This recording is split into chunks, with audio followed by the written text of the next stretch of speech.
오늘은 시편 51편 1절부터 6절까지의 말씀을 함께 나누어 보겠습니다. 다윗은 우리아의 아내 바세바와 동침하는 타락 이후에 오랫동안 영적 혼수 상태에 빠져 있었습니다. 그러던 중 나단 선지자의 지적을 받고 그 혼수 상태에서 깨어나게 되었습니다. 그때 그의 마음은 하나님 앞에서 자기 혐오와 겸손으로 충만하게 되었습니다. 그리고 자기의 회개를 주위 모든 사람들에게 증거하고 후대 사람들에게 자신의 회개와 그에 따른 하나님의 용서하심의 은혜를 알게 하고자 오늘 본문인 시편 51편을 기록하게 되었습니다. 시의 첫머리에서 다윗은 자기 죄악의 가증스러움을 주목하면서 하나님의 무한한 자비를 생각함으로써 용서받을 수 있는 희망으로 자신을 격려합니다. 1절과 2절입니다. 하나님이여 주의 인자를 따라 내게 은혜를 베푸시며 주의 많은 긍휼을 따라 내 죄악을 지워주소서. 나의 죄악을 말갛게 씻으시며 나의 죄를 깨끗이 제하소서. 다윗은 하나님의 헤아릴 수 없는 긍휼을 통해서만 자기 죄가 용서받을 수 있다고 말함으로써 자신이 저지른 죄가 얼마나 잔악한 것이었는지를 고백하고 있습니다. 이어지는 3절은 그의 기도가 그저 형식적으로 내뱉는 의미 없는 용서 구함이 아니었음을 보여줍니다. 무릇 나는 내 죄과를 아오니 내 죄가 항상 내 앞에 있나이다. 이 말을 통해서 우리는 바른 태도로 하나님과의 화해를 구하는 자는 어떤 사람인지 알게 됩니다. 자신의 죄의식 때문에 자기의 양심이 상하고 하나님의 자비에 대한 확신을 얻기까지는 안식을 찾지 못하는 사람들입니다. 만일 우리가 참으로 하나님의 손으로부터의 형벌을 면하고자 한다면 우리는 죄를 말로만 고백하는 것 이상의 것을 해야만 합니다. 우리의 허물이 지닌 성격을 향하여 엄격하고 무서울 만큼 눈길을 주지 말아야 하는 것입니다. 그리고 4절에서 말하는 것과 같은 생각을 가져야 합니다. 내가 주께만 범죄하여 주의 목전에 악을 행하여 싸우니 주께서 말씀하실 때에 의로우시다 하고 주께서 심판하실 때에 순전하시다 하리이다. 내가 주께만 범죄하여 주의 목전에 악을 행하였다라는 말은 온 세상이 자기를 용서한다 할지라도 자기와 관계 맺고 있는 하나님이 자기의 재판장이시며 사람이 아무리 자기를 용서해주고 이해해주고 듣기 좋은 말을 해주더라도 사람의 소리는 자기에게 어떤 위안도 줄 수 없다는 뜻입니다. 자기의 죄를 미워하시는 하나님께서 내리시는 언도에 두려운 감정으로 완전히 압도되어 있음을 고백하고 있는 것입니다. 이런 사람에게는 다른 고발자가 필요하지 않습니다. 다윗에게는 하나님이 수천 명의 사람들보다 더한 한 분이셨습니다.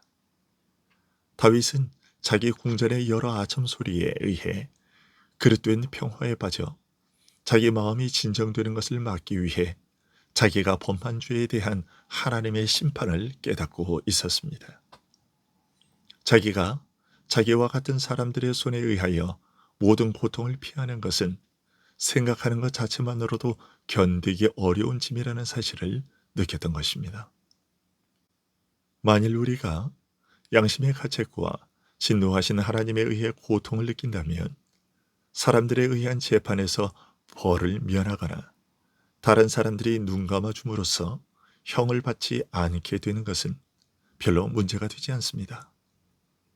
그리고 우리의 죄에 관해서만큼은 우리의 생각을 자기 안으로 향하게 하고 그 생각을 하나님께로 집중시키며 하나님께서 기뻐하시지 않는다는 그 예리한 감정으로서 온갖 자기 만족의 망상을 버려야 합니다.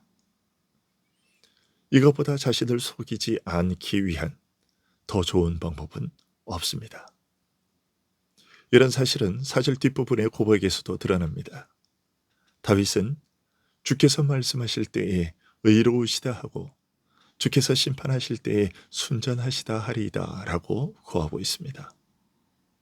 자신의 죄에 대하여 하나님께서 어떠한 처벌을 내리시더라도 그것이 과하거나 공정한 처분이 아니라고 여기지 않을 것이라 하는 말입니다.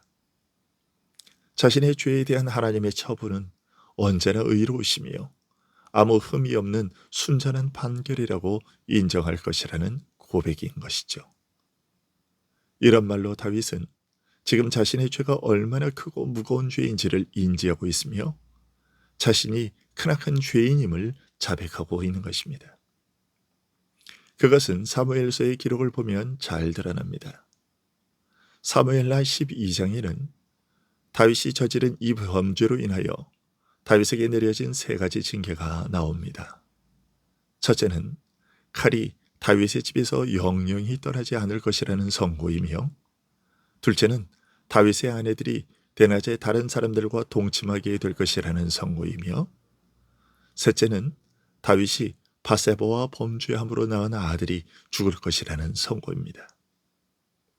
이 중에 하나만도 참으로 무거운 징계라 하지 않을 수 없는데, 이 무거운 징계 중 하나만 받는 것이 아니라 세 가지 징계 모두 내려질 것이라 하나님은 선언하셨습니다. 그리고 그 선언대로 이 세 가지 징계는 그대로 이루어졌습니다. 그러나 다윗은 오늘 본문 4절에서 고백한 대로 그 일들이 벌어질 때마다 하나님께서 자신에게 내리신 벌로 인정하고 달게 받았습니다. 그리고 다윗은 많은 죄악들을 단순히 인정하는 데서 머물지 않았습니다. 자기가 세상에 태어날 때 죄밖에 다른 아무것도 지니고 온 것이 없으며 자기의 본성은 온전히 썩어 있었음을 고백합니다. 5절입니다. 내가 죄악 중에서 출생하였으며 어머니가 죄 중에서 나를 잉태하였나이다. 그는 자신이 저지른 한 가지 흉악한 범죄를 통해 자신이 죄악 중에 태어났고 영적인 선이라는 것은 전혀 갖고 있지 않다는 사실을 확인하게 되었습니다. 우리 역시 마찬가지입니다. 우리가 짓는 죄가 어떤 것이든지 그 죄는 우리의 본성이 썩어 있다는 보편적인 진리를 우리에게 확인시켜 주기에 충분합니다. 다윗은 하나의 과실을 깊이 생각함으로써 자신의 지난 생애를 되돌아보게 되었고 그 생애에는 죄밖에 아무것도 없음을 알게 되었습니다. 우리는 이렇게 말하는 사람들을 봅니다. 내가 죄를 지은 것 같습니다. 그러나 어찌할 도리가 있었나요? 우리는 사람입니다. 본성적으로 악한 모든 것에 기울어지게 되어 있다고요. 물론 틀린 말은 아닙니다. 하지만 이것은 주로 위선자들이 자신의 과오를 변명하기 위해 흔히 사용하는 말입니다. 다윗이 어머니가 죄 중에서 나를 잉태했다고 고백하는 것은 그런 위선자들의 의도와는 다릅니다. 하나님이 내리시는 심판 선언을 회피할 목적으로 그런 계략을 사용하고 있지 않습니다. 타고난 죄의 본성 때문에, 원죄로 인한 부패성 때문에 어쩔 수 없이 죄를 저질렀다고 변명하는 것이 아닙니다. 자신의 죄가 얼마나 뿌리 깊은 악에서 나온 것인지를 고백하는 것입니다. 그동안 자신이 하나님의 말씀에 순종하는 삶을 살아왔지만 이번에 저지른 그 죄악으로 인해 자신이 얼마나 죄에 깊이 물들어 있는 인간이었었는지를 알게 되었다는 것입니다. 꼭 이번에 저지른 죄가 아니더라도 하나님께서 내리시는 어떠한 벌이라도 달게 받아야 할 참혹한 죄인이라는 것을 이번에 저지른 죄를 통해서 깨닫게 되었음을 고백한 것입니다. 이어지는 6절에서도 이 사실을 확증하고 있습니다. 보소서, 주께서는 중심이 진실함을 원하시오니 내게 지혜를 은밀히 가르치시리이다. 우리가 하나님 앞에 설 때마다 하나님께서 우리에게 원하시는 것은 우리 중심의 거룩과 정직인데 우리가 죄악 가운데서 태어났기 때문에 정죄를 받지 않을 수가 없다고 말하고 있습니다. 또한 우리가 하나님의 인정을 받기 위해서는 우리의 마음이 온갖 간사함을 깨끗이 씻고 순결하게 되지 않는 한 우리의 생활은 하나님의 율법에 부합될 수 없다고 말하고 있습니다. 그리고 우리는 겉으로는 깨끗한 척, 죄가 없는 것처럼 보일 수 있어도 하나님께서 보시는 우리의 중심은 결코 그렇지 못하고 죄가 가득하다는 것을 고하고 있습니다. 마지막으로 하나님께서는 죄를 멀리하는 순결한 삶을 살도록 하기 위해 우리에게 지혜를 주셨는데 오히려 죄를 짓고 그 죄를 가리는 데에 사용하려 했으니 자신이 대체 하나님께 얼마나 큰 죄를 저질렀는지를 깨닫고 자백하고 있는 것입니다. 이런 다윗의 고백을 통해 우리는 많은 것을 배우게 됩니다. 어떤 한 가지 죄를 저지른 것을 알게 되었다면 그 죄를 통하여 다른 죄들을 기억해내야 하며 그리하여 자신을 깊이 낮추고 하나님 앞에 엎드려야 한다는 것입니다. 그리고 만일 성령에 의한 특별한 교훈을 받는 특권을 누리고 있다면 우리의 죄가 더욱 무거움을 느끼지 않으면 안 된다는 사실 또한 배우게 됩니다. 다윗이 고백하는 것처럼 우리는 날 때부터 죄인으로 태어납니다. 그러나 그것이 하나님께 지은 죄에 대한 정당한 변명은 결코 될 수 없습니다.